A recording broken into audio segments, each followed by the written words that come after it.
والعاقبة الحسنى للمتقين ولا عدوان إلا على الظالمين وانصرنا على القوم الكافرين واكتبنا مع الشاهدين نصلي ونسلم على حبيبنا الكريم محمد صلى الله عليه وسلم وعلى آله وأصحابه أجمعين ومن تبعهم بإحسان إلى يوم الدين أما بعد فقال الله تبارك وتعالى بعد أن أعوذ بالله من الشيطان الرجيم يا أيها الذين آمنوا اتقوا الله وقولوا قولا سديدا يصلح لكم أعمالكم ويغفر لكم ذنوبكم ومن يطع الله ورسوله فقد فاز فوزا عظيما وقال نبينا الكريم صلى الله عليه وسلم ما اجتمع قوم في بيت من بيوت الله يتلون كتاب الله ويتدارسونهم بينهم إلا نزلت عليهم السكينة وغشيتهم الرحمة وحفتهم الملائكة وذكرهم الله في من عنده فمن بطأ به عمله لم يسرع له به نسبه رواه مسلم أو كما قال رسول الله صلى الله عليه وسلم. Jamaah kaum muslimin wal muslimat arsyadani wa arsyadakumullah ajma'in yang terkumpul dalam kajian di Masjid Al-Furqan. Semoga Allah Subhanahu wa taala senantiasa memberikan keberkahan kepada kita semuanya sehingga waktu-waktu yang Allah berikan kepada kita, yang Allah titipkan kepada kita semuanya bernilai manfaat. Allahumma amin. Sebagaimana di dalam doa Nabi Muhammad sallallahu alaihi wasallam dijelaskan, Allahumma barik li ummati fi bukuriha. Ini doa Nabi Muhammad sallallahu alaihi wasallam. Allahumma wahai Allah, barik, kumohon engkau berikan keberkahan li ummati pada umatku fi bukuriha di waktu pagi-paginya. Jadi hamba-hamba Allah yang waktu paginya dimanfaatkan untuk kebaikan mendapatkan doa yang mulia dari hamba yang mulia yaitu Rasulullah Muhammad sallallahu alaihi wasallam. Maka sebagian ulama ada yang memakruhkan yaitu tidur ba'da subuh. Lah nek ketiduran sambil pengajian Ustaz, ya mungkin rada beda sithik lah ya. Gitu. Jamaah insyaallah dimuliakan oleh Allah Ta'ala. Jadi di waktu pagi ini kenapa didoakan oleh Nabi Muhammad SAW bagi mereka yang beraktivitas baik? Karena di waktu subuh itu bukan hal yang mudah untuk menjaga diri untuk selalu manfaat. Seperti dalam surah Al-Falaq, coba sampai kita diminta oleh Allah untuk berlindung kan, Qul a'udzu birabbil falaq min syarri ma khalaq. Wahai Muhammad, katakanlah aku berlindung kepada Allah yaitu di waktu subuh. Ya. Kenapa? Dari apa? Dari keburukan khalaq min syarri ma khalaq, dari keburukan makhluk-makhluknya Allah. Ya macam-macam. Ya macam-macam. Apakah itu dari manusia, apakah itu dari iblis, ataukah dari siapapun, binatang dan seterusnya. Dan juga waktu sore, waktu malam. Ya. Maka di waktu surub atau suruk, ya, kalau malam itu, kalau surub ya, kalau pagi suruk, kalau petang surub.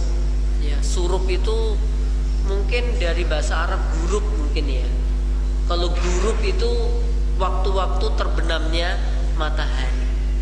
Kalau surub akeh wong kesurupan ya.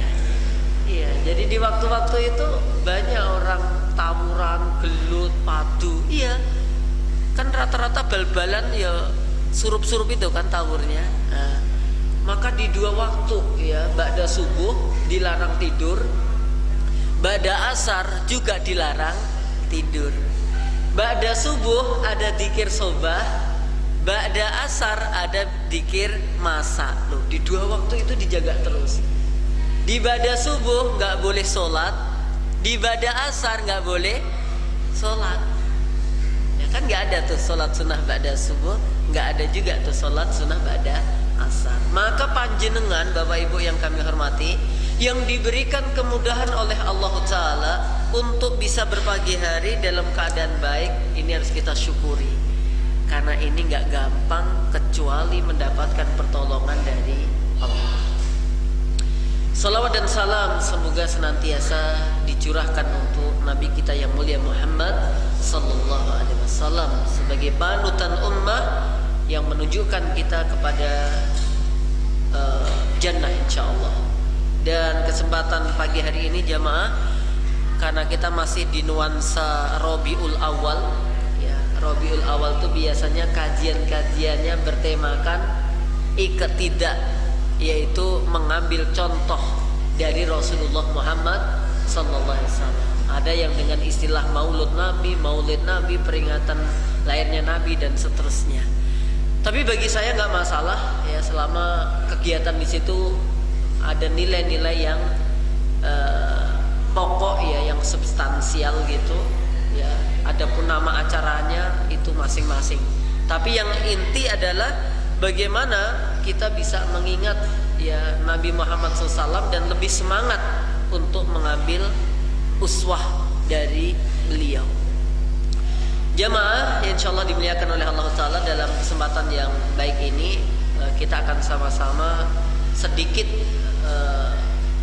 membahas kajian tentang Nabi yang ditulis oleh beliau Syekh Abdul Fattah Abu Ghuddah di dalam bukunya yang berjudul Ar-Rasul Al-Muallim wa Asalibuhu fi Ta'lim, bahwa Rasulullah Muhammad sallallahu alaihi wasallam itu sebagai guru ya, Muhammad sallallahu alaihi wasallam itu sebagai pengajar, sebagai dosen ya, sebagai pendidik, dan uslub-uslubnya di dalam pendidikan, maksudnya metodologi beliau di dalam mendidik. Nah, ini yang akan kita bahas insyaallah. Jadi untuk membahas terkait Maulid Nabi itu tidak harus Nabi lahirnya di Mekah pada 571 Masehi, tahunnya tahun gajah, tidak harus begitu ya. Ya, tidak harus begitu ya. Jadi boleh macam-macam monggo. Ya, kalau saya lebih kepada bagaimana kita bisa mengambil pelajaran-pelajaran tentang kehidupan Nabi Muhammad SAW. Jamaah yang berbahagia yang insyaallah dimuliakan oleh Allah Ta'ala ya. Jadi di dalam kitab tersebut dijelaskan bagaimana Nabi Muhammad SAW itu kondisi fisiknya itu sedikit dibahas gitu. Kemudian akhlaknya beliau seperti apa ya, kemudian ngajarnya kayak apa, itu disampaikan. Walaupun nanti secara detail lagi itu juga dibahas di dalam kitabnya Imam At-Tirmidzi, yaitu Syama'il Muhammadiyah ya, itu membahas bagaimana tingkah laku Nabi, bagaimana Nabi kalau makan, bagaimana Nabi berbicara, itu di situ jamaah. Maka jangan sampai kita ngaku pernah ketemu Nabi padahal belum pernah baca sirahnya Nabi ya. Ustaz, saya tadi malam mimpi ketemu Nabi gitu. Bagaimana postur beliau? Ya kayak Ustadz ya, ngabur banget ini berarti ya nggak banget lah ya. Nabi itu bagus rambutnya, kalau pas panjang belah tengah, dadanya bidang, tegak kuat, itu Nabi jamaah. Maka di akhir kitabnya Imam At-Tirmidzi yang bahas tentang Syama'il Muhammadiyah, beliau katakan apa?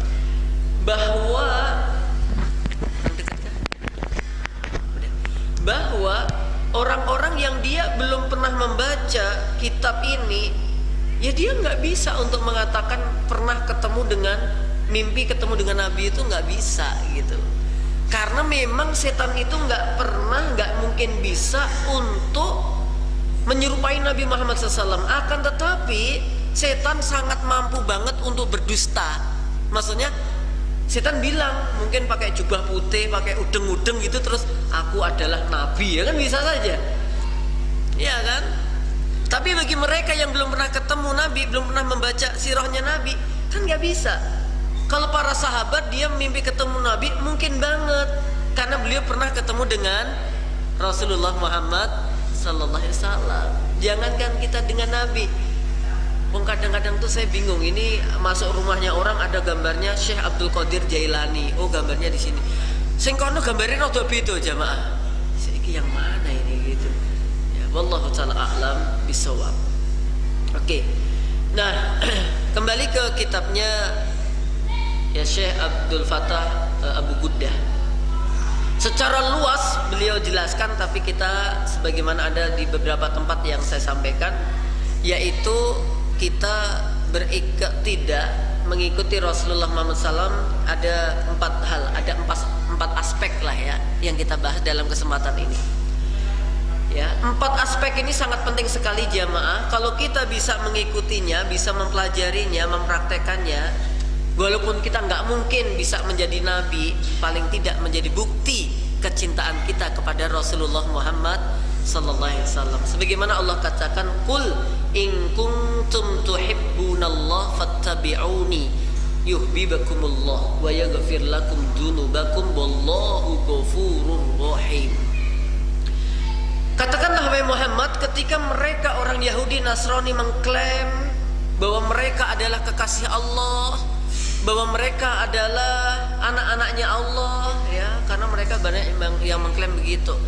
Nahnu abna'ullah wa ahibba'uh wal iyadu billah, ya, kalimat itu subhanallah, maha suci Allah. Kami ini anak-anaknya Allah dan kami ini adalah kekasih-kekasih Allah. Subhanallah, maha suci Allah, yang enggak mungkin Allah itu memiliki anak, enggak mungkin Allah itu serupa dengan hamba-hambanya. Walam yakul lahu kufuwan ahad. Nah, kemudian kalau memang wahai Muhammad mereka mengklaim kekasih Allah dan seterusnya, katakan in kuntum tuhibbunallah fattabi'uni, maka hendaknya kalian mau mengikuti aku. Baik Yahudi, Nasrani, mereka kalau ngaku cinta Allah, kekasihnya Allah, maka wajib bagi mereka untuk mengikuti Rasulullah Muhammad sallallahu alaihi wasallam. Kalau enggak, ya enggak bakal gitu. Kalau kalian mengikuti yuhibbukumullah, maka niscaya Allah akan mencintai kalian. Kemudian wa yaghfir lakum dzunubakum, maka Allah akan mengampuni dosa-dosa kalian. Wallahu ghafurur rahim, dan dia Allah adalah zat yang maha pengampun lagi maha penyayang. Nah, dan ini juga dikembalikan kepada kita sebagai kaum muslimin. Ya, kadang-kadang juga perlu disebutkan Nabi lahirnya di mana, umurnya waktu itu berapa, ketika mendapatkan ini dan seterusnya. Kadang-kadang juga perlu diulang-ulang. Kenapa jamaah? Kadang-kadang kita ini kalah informasinya terkait dengan artis daripada dengan Nabi. Raffi Ahmad bojone sopo? Apal.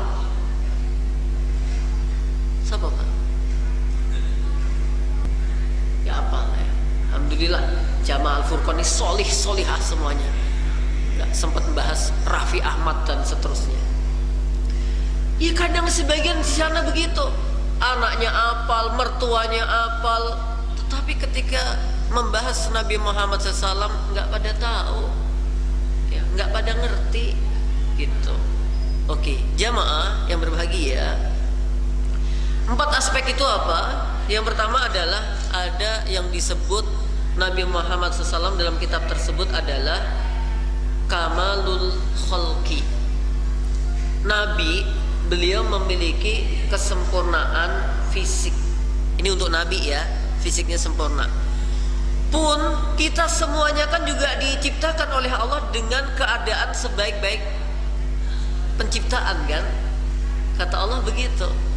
bahwa aku telah ciptakan manusia itu dengan apa? Fi ahsani taqwim, dengan sebaik-baik bentuk, dengan sebaik-baik proses penciptaan, dan dengan sebaik-baik rupa.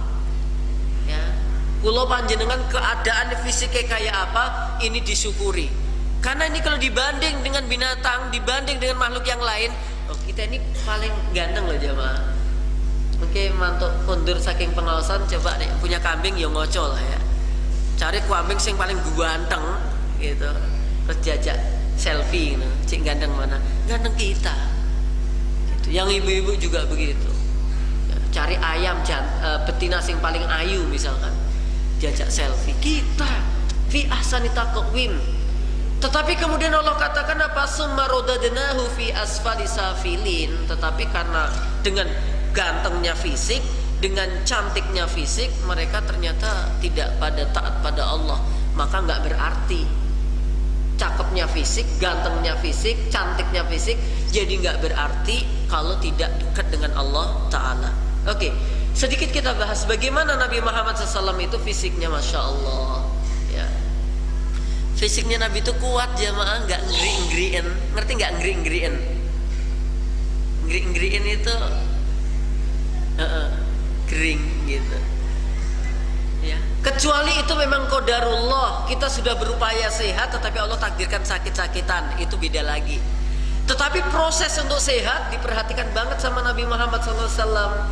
Maamnya diperhatikan ya, halalnya, toyibnya. Kadang-kadang kita halalnya kita perhatikan tapi toyibnya kurang kan gitu. Halalnya oke, tapi toyibnya kadang-kadang kita ini kurang ya, ini untuk saya pun juga begitu, sebagai autokritik untuk kita semuanya. Apa namanya jenengi jangan gori wi dingat-nget kan ngono enak jare jamaah. Ngantek ping 4 dino ngono saya ngantek apa tuh ya, rasanya itu ada sensasi tersendiri gitu jamaah. Oke. Jadi dari makanannya Nabi jaga, dari fisiknya Nabi jaga. Saya pernah baca sebuah riwayat, Nabi itu fisiknya kuat banget, bisa mengalahkan itu kalau dibanding di zamannya itu di zamannya itu sebanding dengan 40 orang yang terkuat di waktu itu. Ya, jadi Nabi itu fisiknya itu ya sebanding dengan 40 laki-laki terkuat di masa itu. Maka ya wajar garwane Nabi berapa? Banyak gitu. Jenengan nggak usah bingung nikah lagi yang fisiknya ngurusi dewe aja abot kan gitu. Nabi itu Masya Allah dari sisi itu fisiknya. Kemudian jamaah insya Allah dimuliakan oleh Allah Ta'ala, Nabi Muhammad SAW itu ya, beliau dalam urusan fisik orangnya, beliau piantonnya rapi, wangi loh jamaah. Khususnya yang bapak-bapak ke masjid pakai minyak wangi, ke masjid ya interaksi dengan teman-teman pakai minyak wangi. Itu syariat jamaah. Berbeda dengan ibu-ibu. Kalau ibu-ibu interaksi dengan laki-laki ke masjid kayak begini nggak usah pakai minyak wangi ibu-ibu. Tapi ya bukan berarti terus apek-apekan ngono. Ya kelambi telung dino ra garing dinggo, guys. Kiwa tengene pingsan itu jamaah. Ya, jadi bukan berarti apek-apekan. Kalau wangi-wangi rinso, wangi-wangi apa tuh multo, menurut saya kok wajar-wajar aja sih ya gitu. Bukan terus apek-apekan totalitas gitu. Ini Nabi Muhammad SAW. Beliau Nabi itu secara fisik ya, kenapa dikatakan rapi, bersih? Nabi pernah bersabda, la yadkhulul jannata man kana fi qalbihi darratun min kibr. Tidak masuk surga orang yang di dalam hatinya itu ada kesombongan, sekalipun kecil ya, kecil sebesar biji sawi misalkan. Kemudian ada seorang laki-laki bertanya, ya Rasulullah sallallahu alaihi wasallam, ada di antara kami orang yang suka baju bagus, terompah atau sandal yang bagus. Maksudnya itu masuk sombong atau enggak? Nabi tegaskan kok jamaah, innallaha jamil wa yuhibbul jamal. Allah itu zat yang maha indah dan mencintai keindahan. Al-kibr batorul haqqi wa ghamtun nasi. Hakikat sombong itu adalah apa? Menolak kebenaran dan meremehkan manusia. Sombong yang inti itu. Bukan terus bapak-bapak ke masjid pakai baju bagus sombong, enggak gitu. Pakai sendal bagus sombong, enggak gitu jamaah. Ingat kan salah seorang ulama yang bernama Ibnu Hajar Al-Asqalani. Beliau ulama, beliau qadhi, beliau hakim. Ya, kalau nggak salah beliau yang disebutkan oleh Syekh Utsaimin di dalam Kitabul Ilminya. Itu kalau berangkat ke tempat kerja, ke kantornya beliau, itu naik kuda ya, kayak kereta gerobak begitu, ditarik kuda. Kudanya indah-indah, bagus-bagus, mahal-mahal begitu. Ya beliau pakai jubah yang bagus, sendal yang bagus, terus aromanya wangi. Suatu ketika beliau dihadang atau dihentikan oleh seorang Yahudi. Yang Yahudi ini jualan minyak, ya, nggak punya sendal, belepotan minyak bajunya, kemudian menghentikan beliau Ibnu Hajar Al-Asqalani. Setelah beliau berhenti, kemudian diajak diskusi. Wahai syekh begitu, wahai ulama, wahai hakim, kamu itu loh katanya ikut sunnah nabimu, ternyata kamu sangat berbeda dengan apa yang disabdakan oleh nabimu. Apa kata beliau maksudnya? Seorang Yahudi ini mengatakan, aku mengerti sebuah hadis yang berbunyi, ad-dunya sijnul mu'min wa jannatul kafir. Dunia itu penjaranya orang beriman dan surganya orang kafir. Lah Anda ini bagaimana? Katanya beriman kepada Rasulullah, Rasulmu, nabimu, kok di penjara kok enak banget gitu loh. Katanya dunia itu penjaranya orang beriman. Loh kok di penjara kok enak banget, bajunya bagus, wangi, terompahnya, kudanya. Berarti gimana tuh sabda nabimu itu? Dan katanya, kata nabimu, bahwa dunia itu surganya orang kafir. Lah aku, kata dia, orang kafir lah kok compang-camping gitu loh. Berarti gimana nih? Kamu yang gak bisa ngikuti nabimu, atau nabimu yang gak sesuai kalimatnya?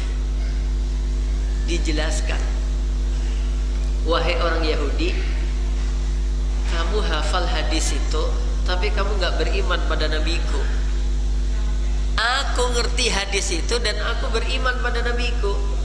Yang dimaksud surga itu penjaranya orang beriman, dunia itu penjaranya orang beriman, artinya bahwa sekaya-kayanya orang beriman di dunia itu kalau dibanding akhiratnya masih miskin. Besok lebih kaya lagi gitu loh jamaah. Paham sampai di sini? Sesukses-suksesnya orang beriman di dunia itu kalau dibanding akhirat itu masih terbatas. Ya, terbatas banget jamaah. Jadi belum apa-apa gitu loh. Jadi kalau kita di dunia orang beriman sudah kaya, ya kemudian sehat, kemudian bahagia, itu masih seperti terpenjara. Kenapa? Karena masih ada batasan-batasannya. Istri maksimal berapa bapak? 4 ya toh? Maksimal itu. Besok di surga, wah monggo kerso, ya enggak? Di dunia khomer boleh enggak? Enggak boleh. Besok di surga boleh. Berarti aku tak nyicipi khomer saya yo tat yo, ben iso nyicipi surga. Oh enggak gitu, beda. Oke, kemudian beliau mengatakan, dan sebaliknya wahai Yahudi, sesengsara-sengsaranya orang kafir di dunia itu kalau dibanding dengan akhiratnya itu masih kayak surga.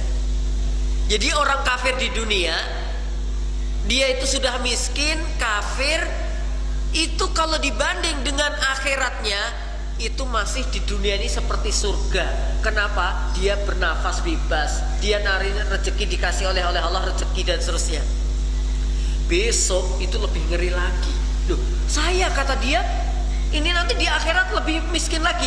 Oh iya, kamu besok di akhirat lebih ngeri lagi. Yo, takut jamaah orang Yahudi ini. Oh gitu ya. Iya, fa'aslama, ada dikatakan kemudian dia masuk Islam. Tuh jamaah. Maka Masya Allah ya, bukan berarti kalau cinta Nabi itu terus usut ya, cinta Nabi terus kumuh, nggak gitu. Maka kayak jenengan-jenengan rapi, ganteng, wah bapak-bapak kita num-num nah esok-esok lagi ya. Jamaah yang kami hormati, apalagi ibu-ibu itu nak pakai masker nak kita nom-nom biangat gitu jamaah. Nanti saya tuh kalau pengajian tuh nggak bisa bedakan ini mbak-mbak atau ibu-ibu. Ya, terus pakai masker kan nggak ketok tuwek jamaah, ketok enom kuabe jamaah. Ya, jamaah yang insya Allah dimuliakan oleh Allah Taala. Itu yang pertama. Jadi secara fisik Nabi Masya Allah namanya kamalul khalqi, yaitu kesempurnaan fisik. Bahkan keringetnya Nabi itu wangi. Ya, keringetnya Nabi itu barokah, wangi. Sampai seorang sahabiah nek Nabi sare itu galer-galer gitu, terus keluar air keringet ditadongi jamaah buat minyak wangi. Itu Nabi ya, sempurna. Selain Nabi bagaimana? Menurut saya tidak perlu. Ulama tidak perlu, karena itu khususiyah, kekhususan untuk Nabi. Ya, saya tidur jenengan tadongi ya aromane kecut gitu. Dan itu khususiyah untuk Nabi Muhammad sallallahu alaihi wasallam. Fisiknya Nabi semuanya buat ibadah, sampai kakinya bengkak-bengkak juga karena sering banyaknya apa? Ibadah. Nek bengkaknya kaki jenengan, itu ya tak? Karena beda lah pokoknya. Oke. Itu jamaah yang pertama, yaitu yang disebut dengan kamalul khalqi. Yang kedua, Nabi Muhammad SAW itu memiliki apa? Kamalul khuluqi, kesempurnaan pada akhlak ya, jadi akhlak Nabi itu ya Allah ya, baik banget, santun banget. Bahkan di dalam kitab tersebut dikatakan beliau itu hilm ya, hilm, jadi lembut, gak gampang marah, gak gampang emosional, gak gampang iri dengki kayak kulo panjenengan ini. Dilu marah terus, kadang-kadang sekesok ngono ping 8 ya Allah ya.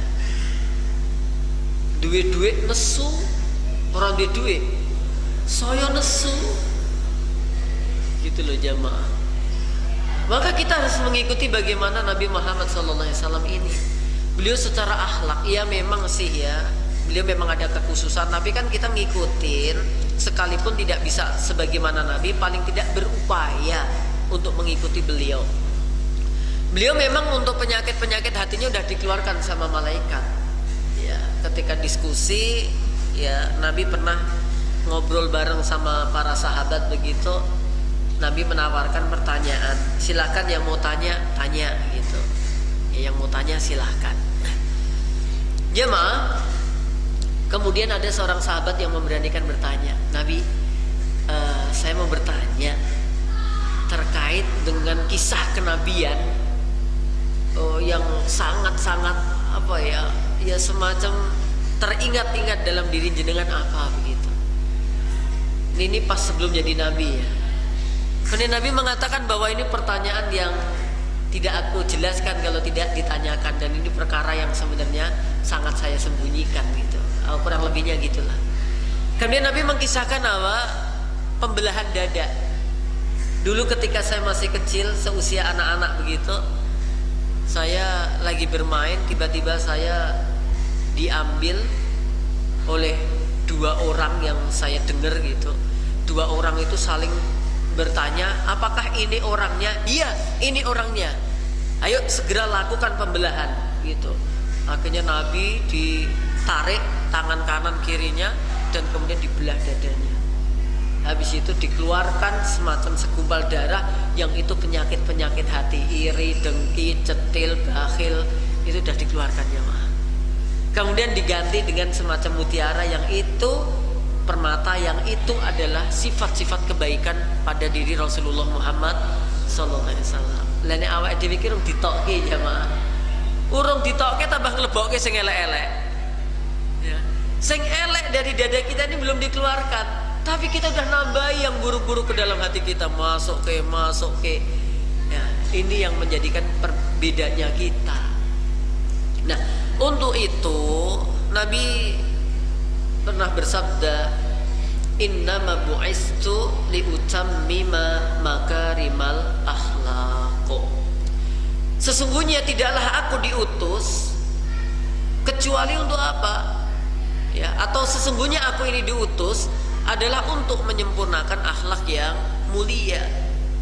Maka ketika Aisyah radhiyallahu taala anha ditanya bagaimana sih akhlaknya Rasulullah Muhammad SAW, Aisyah radhiyallahu taala anha mengatakan kana khuluquhul Qur'ana. Adalah akhlak Nabi Muhammad sallallahu alaihi wasallam itu adalah Al-Qur'an. Alladzina atainahumul kitaba yatluna kitabahu haqqa tilawati ulaika yu'minuna bih wa man yakfur bih fa ulaika humul khasirun. Ya, dikatakan di situ jamaah insyaallah dimuliakan oleh Allah taala bahwa alladzina atainahumul kitaba yatlunahu haqqa tilawati. Mereka adalah orang-orang yang ketika diberi Alkitab oleh Allah Ta'ala, mereka membacanya dengan sebenar-benar bacaan, haqqa tilawati. Kata-kata haqqa di dalam Al-Quran yang menyebutkan sepadan kata setelahnya hanya 3, haqqa tilawati, haqqa tuqati, dan haqqa jihadi. Haqqa tilawati ini artinya apa? Disebutkan dalam tafsirnya Imam Ibnu Katsir. Maksudnya adalah mereka membaca Al-Quran berupaya sebagaimana bacaan yang telah dibaca oleh Rasulullah Muhammad SAW. Karena Nabi itu membacanya Al-Quran juga sebagaimana yang diajarkan oleh malaikat Jibril dari Allah Subhanahu wa Ta'ala. Kemudian ini akhlak Nabi ya. Kemudian kalau Al-Quran itu menyebutkan perintah-perintah, maka Nabi Muhammad SAW mesti mengerjakan perintah-perintah itu. Kalau Al-Quran menyebutkan larangan-larangan, kemudian Nabi Muhammad SAW meninggalkan larangan-larangan itu dan melarangnya. Kalau ada perintah istighfar atau misalkan ayat menyebutkan surga, Nabi meminta surga. Ada Al-Quran ayat menyebutkan neraka, kemudian Nabi Muhammad SAW berlindung dari adab neraka. Ya. Dan kemudian dikatakan akhlak Nabi adalah Al-Quran. Jamaah yang berbahagia yang insya Allah dimuliakan oleh Allah Ta'ala, kalau akhlaknya Nabi itu Al-Quran, berarti kalau kita pengen mengikuti akhlak Nabi Muhammad SAW, berarti kita juga harus dekat dengan Al-Quran jamaah. Gitu loh ya, harus dekat dengan Al-Quran. Apa sih arti dekat dengan Al-Quran? Interaksi dengan Al-Quran itu Masya Allah. Jamaah yang berbahagia, di antara kunci sukses manusia zaman kini adalah 2. Nah, ini pandangan umum ya.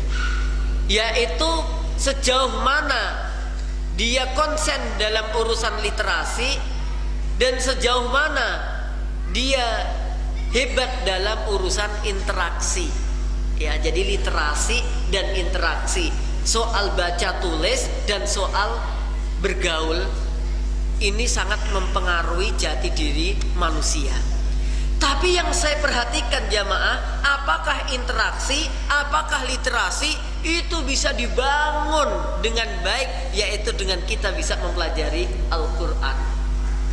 Karena ketika kita baca Quran jamaah, kita ini dibawa tuh ke zaman Nabi Adam alaihissalam. Bahkan bukan di zaman Nabi Adam aja, sampai di zaman yang zaman itu belum terjadi Al-Quran. Kemudian bagaimana bacaan di Al-Quran, bagaimana tulisan Al-Quran, bagaimana kita mengembangkan, itu penting sekali jamaah. Maka Bapak Ibu yang kami hormati, semangatlah untuk mempelajari Al-Quran. Anak-anaknya dididik untuk dekat dengan Al-Quran. Panjenengan juga semangat untuk mengkaji, apakah bacanya, ya apakah kemudian tafsirnya, ya kemudian yang paling tinggi lagi yaitu mengamalkan dari isi Al-Quran. Nah, ini yang dimaksud dengan kamalul khuluqi, kesempurnaan akhlak Nabi. Ya apa? Ya Al-Quran itu. Ya, maka surat yang kedua, yang pertama turun Al-Alaq 1-5. Kemudian surat yang turun yang kedua yaitu Al-Qalam. Ya, Al-Qalam berarti 1-7 ya. Al-Qalam. Jamaah insyaallah dimuliakan oleh Allah Ta'ala. Al-Qalam 1-10 ya. Nun wal qalami wa ma yasturun ma anta bi ni'mati rabbika bimajnun, dan seterusnya. Itu surat yang kedua kali turun itu. Dan kita lihat coba, setelah Nabi Muhammad SAW dikuatkan dengan al-alaqnya Iqra bismi rabbikal ladzi khalaq 1-5, sekalipun nanti kalau kita lihat di akhir surah Al-Alaq, maka di sana apa? Fasjud wa qtarib. Bacanya kayak apa? Iqra-nya kayak apa? Nanti harus menjadikan apa? Wasjud wa qtarib. Akhirnya dia sujud dan mendekat kepada Allah. Diawali dengan Iqra bismi rabbikal ladzi khalaq. Ya, kemudian itu dikuatkan dengan Al-Qalam, yang Allah katakan ma anta bi ni'mati rabbika bimajnun. Wahai Muhammad, kamu dengan nikmat dari Rabbmu, diantaranya adalah Al-Quran, dengan Islam, maka kamu gak bakal gila, sekalipun orang-orang mengatakan kamu orang gila. Ya. Ini Al-Quran jamaah, maka pelajari itu. Ya, semakin dekat dengan Al-Quran, maka akhlak kita akan semakin baik insya Allah. Itu yang kedua. Yang pertama kamalul khalqi, yang kedua kamalul khuluqi, yang ketiga di dalam kitab tersebut disebutkan fadailul aqwal. Nabi Muhammad SAW itu memiliki fadailul aqwal, keutamaan dalam urusan perkataan. Ya, jadi Nabi Muhammad SAW itu masya Allah dalam urusan tutur bicara benar-benar satu, hati-hati. Ya, maka Nabi bersabda, "Man kana yu'minu billahi wal yaumil akhir falyaqul khairan au liyasmut." Barang siapa yang beriman kepada Allah dan hari akhir, maka hendaknya dia berkata baik atau dia diam. Lisan jamaah dijaga. Nabi juga mengatakan ketika menjelaskan kepada Mu'adz bin Jabal terkait dengan kenikmatan-kenikmatan akhirat, puncak-puncak keislaman, Nabi bersabda, maukah aku kabarkan padamu supaya orang bisa bimilaki dalika kulli, untuk mendapatkan itu semuanya? Bala ya Rasulullah. Nabi kemudian menjawab, jaga olehmu ini lisan. Ya. Wa asyara ila lisanihi, jaga olehmu ini. Maka setiap malam organ tubuh kita ini mendatangi lisan. Si tangan, si kaki, si telinga, si mata, semuanya berkata kepada lisan, ya lisan, luruslah. Idza istaqamta istaqamna. Wahai lisan, luruslah kamu. Kalau kamu selamat, kami selamat. Kamu lurus, aku lurus. Ini kata organ tubuh. Tapi kalau kamu tergelincir, wahai lisan, kami juga akan tergelincir. Maka hati-hati dengan lisan. Maka Nabi memiliki keutamaan-keutamaan dalam ucapan. Beliau punya istilah jawami'ul kalim. Ucapannya singkat tapi bermakna padat. Ya, Nabi punya itu. Di antaranya adalah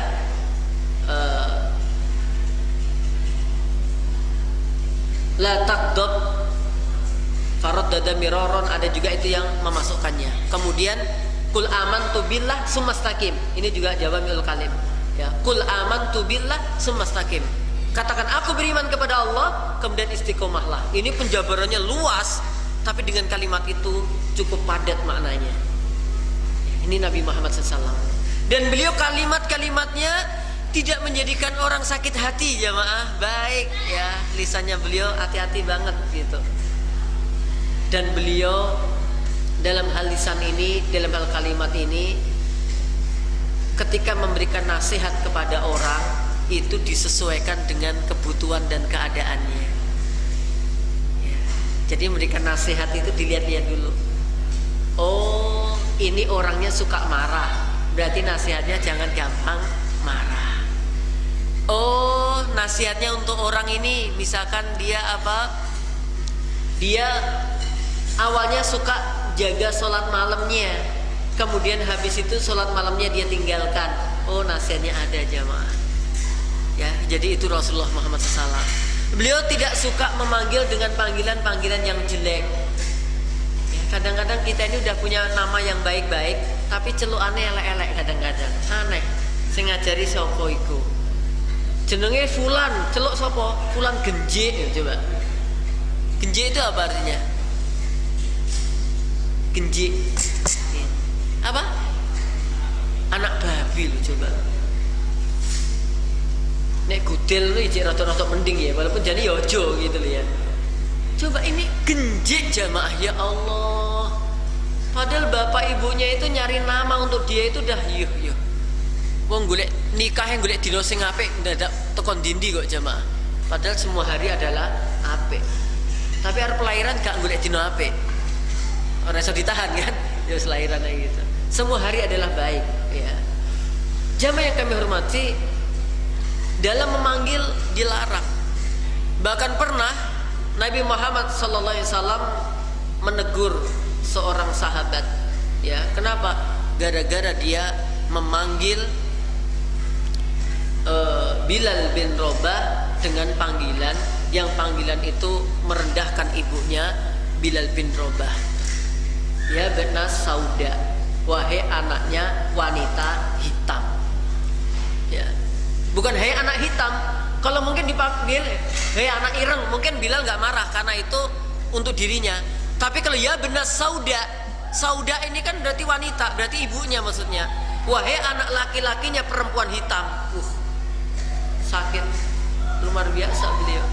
Akhirnya Nabi menegur sahabat ini yang memanggil tidak baik kepada Bilal bin Rabah radhiyallahu ta'ala. Tetapi yang jadi masalah sekarang ini, yang ngawali manggil jelek anaknya wong tua dhewe. Nah itu loh jamaah. Jadi kadang-kadang manggilnya menjadi jelek. Maka saya itu kalau punya nama anak tak cari panggilan yang kira-kira gak diplesetke. Anak saya namanya Said Yahya Abdullah. Itu gak tak panggil Said, karena ning Ngawi dipanggil Sangit. Said itu nggak bisa, Said nggak bisa, mesti apa? Sangit. Plesetannya Sangit. Maka tak panggil Yahya supaya dia terbiasa ya. Tapi bagi wong sing anu yo tetep enek karanan-karanan sing elek, gawe-gawe kayak gitu. Jamaah, kalau kita tahu seseorang dipanggil dengan panggilan itu nggak baik, maka kita berupaya untuk mencari panggilan yang paling dia suka apa, selama tidak melanggar aturan syariat. Kalau dulu kita pernah membuat lakop julukan yang jelek untuk panggilan orang, kita beristighfar, minta maaf kepada orang itu. Kenapa jamaah? Kalau kita suka begitu, bikin nama-nama yang jelek untuk orang-orang teman-teman kita, bisa mungkin menjadi dosa jariah jemaah. Kita manggil dengan sebutan jelek untuk seseorang, orang-orang jadi ikut sebutan itu, ya kan? Jadi kenal sak kampung nyebut elek gara-gara awake dhewe. Dosa jariah kan jadinya itu, ya dosa yang mengalir terus. Naudzubillahi min dzalik ya, kita beristighfar kepada Allah Ta'ala. Apa yang nyelok bojone dhewe? J, ya Allah, masa nyelok bojone genjik? Kalau nyelok bojone sing wedok genjik berarti sing lanang ya babi kan berarti. Oh berarti rumah tangga babi dan genjik itu ternyata. Gitu loh jamaah. Panggil dengan panggilan yang mesra gitu loh, yang indah. Bapak-bapak manggil istrinya apa? Yang yang ti yang ti berarti eyang ya. Pakai panggilan-panggilan yang baik ya mak. Ya karena ini sunnah gitu. Jangankan manggil orang, mau manggil binatang aja ada sunnahnya untuk manggil dengan panggilan yang baik. Nabi Muhammad SAW itu punya kuda namanya apa ya? Sakap kalau salah. Banyak. Kudanya Nabi itu banyak. Ada yang namanya Sakap, siapa gitu ada.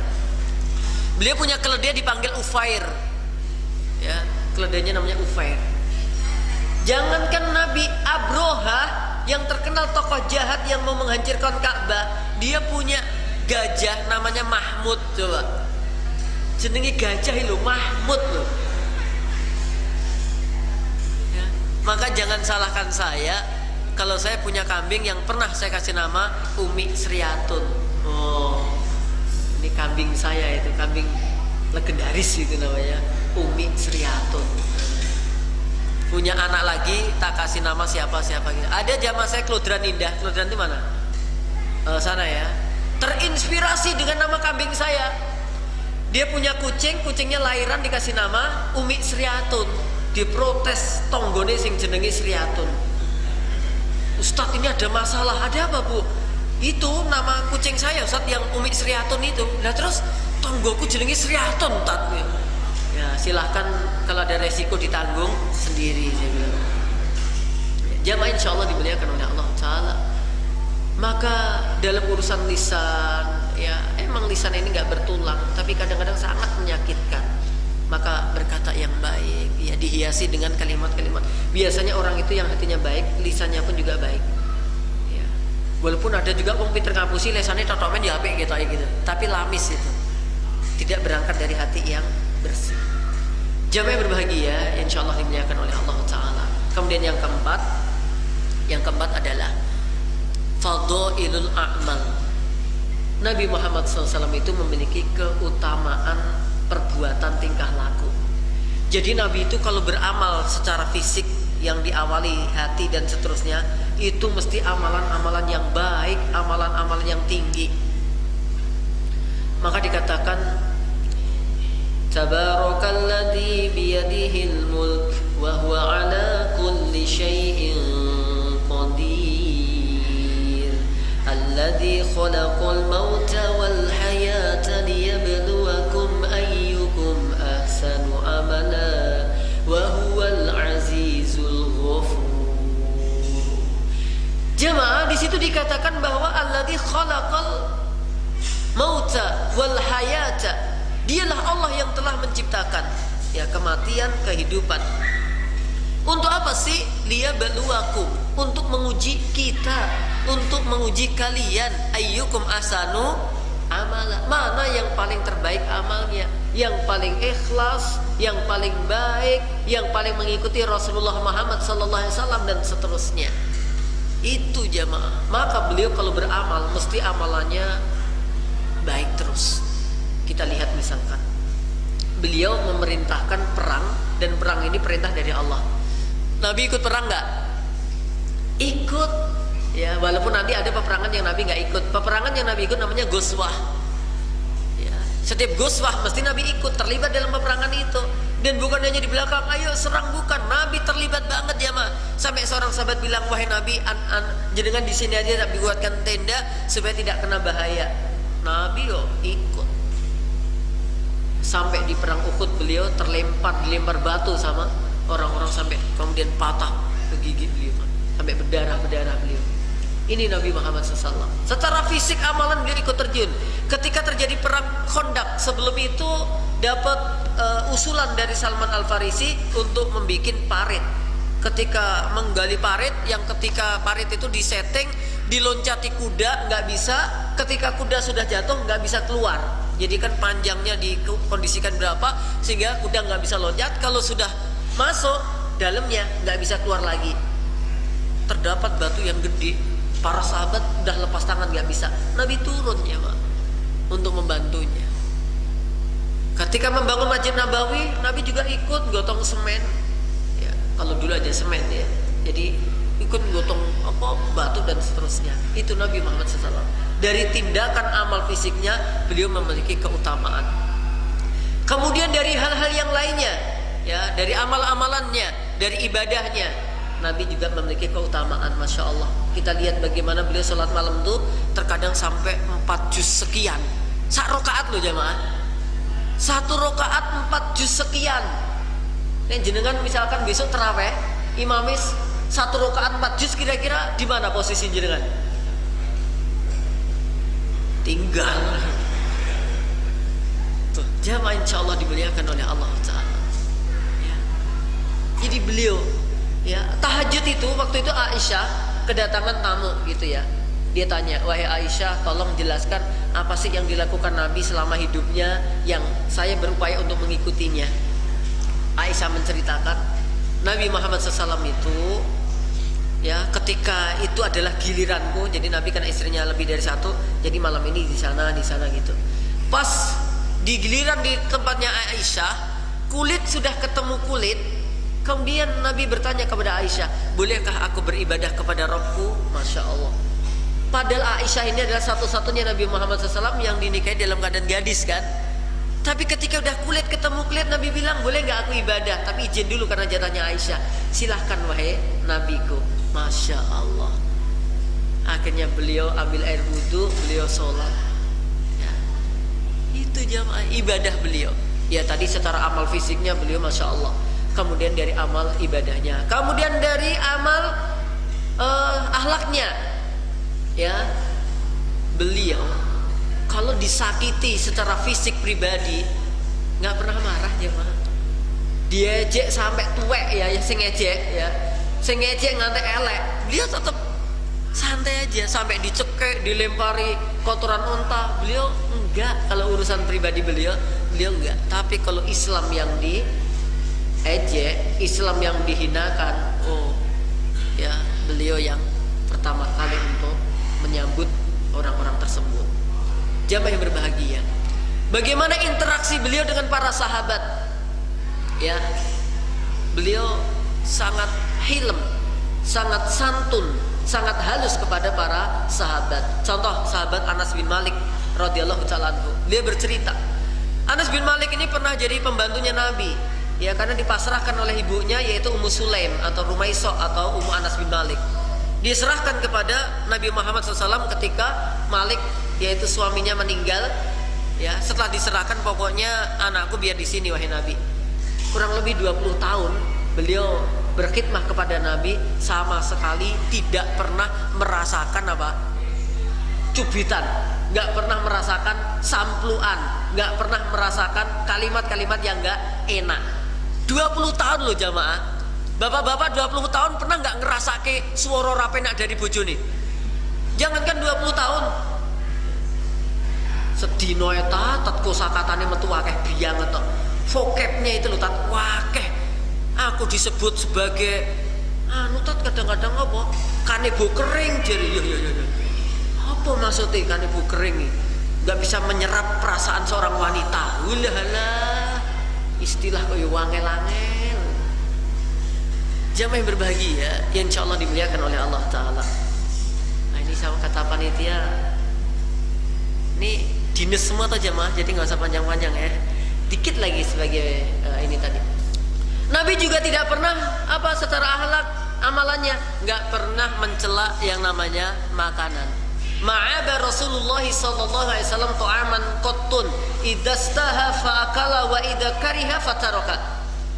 Nabi Muhammad SAW nggak pernah mencela makanan. Kalau beliau kerso didahar, kalau enggak ya ditilar, gitu aja. Nggak kaken protes. Botok melanding kok mandingi telutok. Jenenge itu botok melanding. Ini jenenge botok tempe bosok. Jamaah yang kami hormati, nggak pernah beliau mencela kayak begitu. Misalkan garwane masak kelemesen apa? Kaken banyu terus ki masake wong loro ketoke. Ya enggak, nek beliau ya mangga ya udah gitu. Belum interaksinya beliau dengan binatang. Ya, beliau melarang adanya menyunyuk-nyunyuk apa nyunyuk-nyunyuk binatang ya, Pak ya. Mentato binatang yang itu kemudian dengan apa? api dengan kain. Nggak boleh sekalipun itu binatang, gitu. Nggak boleh disakiti. Jaran tuh kadang-kadang di apa gitu, ya, menato diri juga nggak boleh. Belum interaksi beliau dengan orang yang berbeda agama di sekeliling beliau. Ya Allah, sungguh laqad kana lakum fi rasulillahi uswatun hasanatun liman kana yarjullaha wal yawmal akhir wa dzakarallaha katsira. Saya rasa ini jamaah sebagai penutup, sungguh telah ada untukmu pada diri Rasulullah Muhammad sallallahu alaihi wasallam, yaitu suri tauladan yang baik bagi mereka yang mengharapkan kebaikan rahmat dari Allah Ta'ala, yang beriman pada hari akhir dan senantiasa berzikir dengan zikir yang banyak. Jamaah, 4 hal aspek agar kita bisa meniru beliau. Kita berupaya meniru dalam aspek fisiknya yang memungkinkan bisa kita tiru, rapinya, wanginya, bersihnya, dan seterusnya, kuatnya, sehatnya. Yang kedua yaitu aspek akhlaknya, maka kita harus dekat dengan Al-Quran. Yang ketiga yaitu keutamaan kalamnya, ya. Usahakan lisan kita adalah lisan yang digunakan untuk hal-hal yang bermanfaat. Yang keempat, bagaimana perbuatan beliau yang selalu mengundang kebaikan. Jamaah yang berbahagia, insyaallah dimuliakan oleh Allah Ta'ala. Kelihatannya ngantuknya sudah hilang semuanya, berarti tandanya sudah fresh semuanya. Ya, nanti kalau belum diselesaikan nggak ngantuk, kalau udah selesai kan udah nggak ngantuk, berarti maamnya nanti bisa pas gitu loh ya. Kalau nggak nanti keliru, bisa melebihi room mana gitu ya kan. Ya, oke, saya rasa itu jamaah, ada kurang lebihnya mohon maaf. Ya, kita berdoa dulu monggo. A'udzubillahi minasyaitonirrajim. Bismillahirrahmanirrahim. Innallaha wa malaikatahu yusalluna 'alan nabi ya ayyuhalladzina amanu sallu 'alaihi wa sallimu taslima. Allahumma ighfir lil muslimina wal muslimat wal mu'minina wal mu'minat al ahya'i minhum bal amwat innaka sami'un qaribun mujibud da'wat wa ya qadiyal hajjat. Allahumma ighfir lana wa liwalidina warhamhuma kama rabbawna shighara. Allahumma arinal haqqa haqqan warzuqna ittiba'ah wa arinal batila batila warzuqna ijtinabah. Allahumma inna nas'aluka ridhaka wal jannah wa na'udzu bika min sakhatika wan nar. Allahumma sallimna wal muslimin. Allahumma dafa' anna hadal bala'a wal waba min virus corona wa min fitnatiha. Allahumma inna nas'aluka al-huda wat tuqa wal afafa wal ghina. Allahumma akhtim lana bi husnil khatimah wa adkhilna fil jannah.